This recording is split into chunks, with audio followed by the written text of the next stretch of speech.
Spirit. A reading from the Holy Gospel according to Matthew. Glory to you, O Lord. Jesus said to his disciples, "Do not think that I have come to abolish the law or the prophets. I have come not to abolish, but to fulfill. Amen. I say to you, until heaven and earth pass away, not the smallest letter or the smallest part of the letter will pass from the law, until all things have taken place. Therefore, whoever breaks one of the least of these commandments and teaches others to do so will be called least in the kingdom of heaven. But whoever obeys and teaches these commandments will be called greatest in the kingdom of heaven. I tell you, unless your righteousness surpasses that of the scribes and Pharisees, you will not enter the kingdom of heaven. You have heard that it was said to your ancestors, 'You shall not kill, and whoever kills will be liable to judgment.' But I say to you, whoever is angry with brother will be liable to judgment. And whoever says to his brother, 'Raca,' will be answerable to the Sanhedrin. And whoever says, 'You fool,' will be liable to the fiery Gehenna. Therefore, if you bring your gift to the altar and there recall that your brother has anything against you, leave your gift there at the altar. Go first and be reconciled with your brother, and then come and offer your gift. Settle with your opponent quickly while on the way to court. Otherwise, your opponent will hand you over to the judge, and the judge will hand you over to the guard, and you will be thrown into prison. Amen, I say to you, you will not be released until you have paid the last penny. You've heard that it was said, 'You shall not commit adultery.' But I say to you, everyone who looks at a woman with lust has already committed adultery with her in his heart. If your right eye causes you to sin, tear it out and throw it away. It is better for you to lose one of your members than to have your whole body thrown into Gehenna. And if your right hand causes you to sin, cut it off and throw it away. It is better for you to lose one of your members than to have your whole body go to Gehenna. It also said, 'Whoever divorces his wife must give her a bill of divorce.'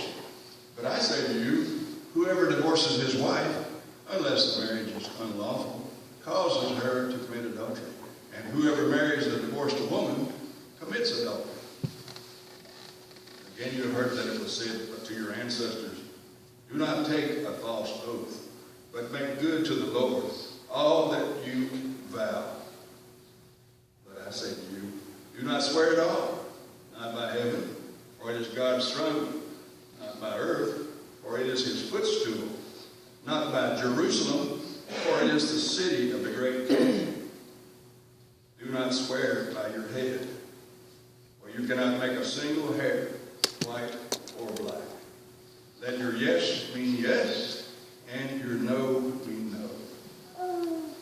Anything more is from the evil one. The gospel of the Lord. Praise to you, Lord Jesus Christ.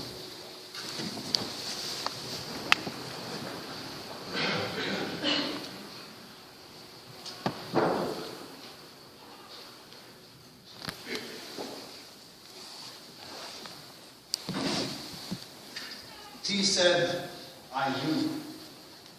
And she said, "I do." By the way, even though it's 2 days ago, may I wish you a happy Valentine's Day, even though I did not get some flowers myself. You know, every time that there is a Valentine's Day, it always reminds me of couples that I've been, giving counsel. And one of the counsel that I gave in the counseling, it was like this. A certain woman asked me, she's married, "Father, why do you even give counsel? You yourself is not married." Good point. Okay. But is it not, a doctor does not need to have cancer before he can understand what's happening to the patient. So when I told her that, I also continue on because I know that she's having a problem because of how she reacted on me, to me now. And then I told her, you know, in a marriage, there are 5 rings that a couple needs to wear. The first one is what we call an engagement ring. Last week, because I'm prepared for this homily, I asked Marquita, our secretary, Marquita, how much is an engagement ring?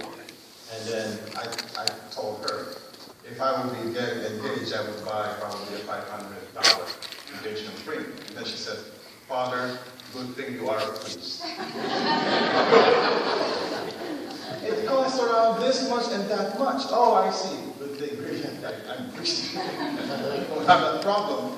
But anyway, when a certain male wanted to get married and then be this woman to be his wife, she will give her an engagement ring and then propose.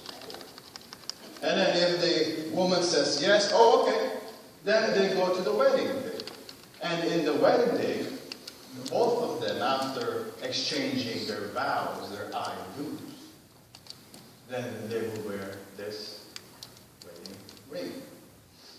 After 6 months, after a year, or after 3 years, honeymoon just stops. And then this couple needs to wear this ring. And you know what this ring is called? It's called supper ring.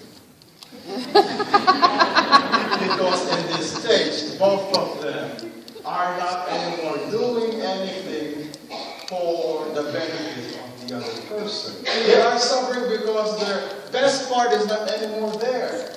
The lousy, the negatives, and the whole 9 yards is there because they are with each other 24/7. And nothing is anymore hidden.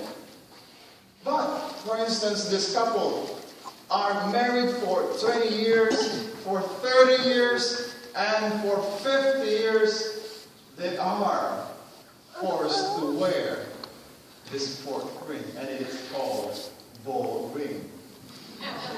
Nothing is anymore desirable to that other person. Because everything can be forecast, just like snow or our temperature for the following day. Nothing is any more mysterious about this woman. Nothing is any more desirable to this man. And all of those problems that we have, the suffering and the boring, sometimes it is unfortunate that we have divorces, separations, and infidelity because of those 2 rings. That is why the 5th ring is very much important to be worn by the couples.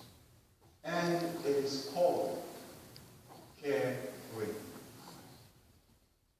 Do you know the etymology of caring? It is from the Latin word curus or cura. Cura meaning to cure. Individuals, persons, in their histories, we all have these wounds. We all have these misfortunes. And when we have these misfortunes, then issues comes out. Personal issues comes up. And when you are with another person, this issues starts to arise.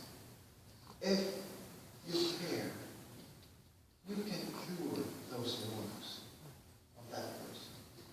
And if you cure them, you are just like Christ married to the church. Even though the church, us, we sin, we are unfaithful to the call of being holy, so that God will be satisfied in our lives, He still forgives. And when you care, there will be lasting effect.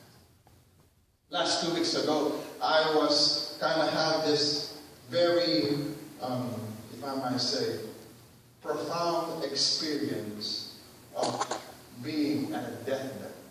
Because for 2 weeks, I had 7 funerals to attend. And 4 out of those 3, I experienced that the couples who are in that deathbed still remembers their title.